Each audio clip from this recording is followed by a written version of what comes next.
የኩላሊታችንን ጤንነት ለማወቅ የሚረዱን የላቦራቶሪ ምርመራዎች እነዚህን ሬናል ፋንክሽናል ቴስት እንላቸዋለን። በውስጡም ኬራቲን እና ዩሪያ ወይም በን የምንለውን ያጠቃልላል። ከኬራቲን ብንጀምር ይሄ በጡንቻ እንቅስቃሴ ጊዜ የሚመረት ንጥረ ነገር ነው።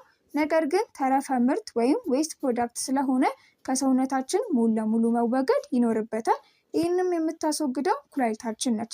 ነገር ግን ኩላሊታችን ጋር ችግር ካለ የኬራቲን መጠን ሙሉ በሙሉ መወገድ ስለማይችል በደማችን ውስጥ መጠኑ ከፍተኛ እንደሆነ ይቆያል። ሁለተኛው ደግሞ ዩሪያ ወይም በን የምንለው ነው። ሰውነታችን ፕሮቲንን ሰባብሮ ወደ ደም ዝውውራችን በሚያስገባበት ጊዜ ዩሪያ የምንለው ተረፈ ምርት ይመረታል። ይሄ ዌስት ፕሮዳክት የሚወገደው ደግሞ በኩላሊታችን አማካኝነት ነው። ኩላሊታችን ችግር ካጋጠመው ዩሪያ በበቂ ሁኔታ ስለማይወገድ በደማችን ውስጥ ከፍተኛ ይሆናል ማለት ነው። ታዲያ የኩላሊታችንን ጤንነት በዋነኝነት ለማወቅ የሚሰሩ ምርመራዎች እነዚህ ቢሆኑ የሽንት ምርመራ እና የኤሌክትሮላይት ምርመራ ደግሞ በተጨማሪ የሚታዘዙ ምርመራዎች ናቸው።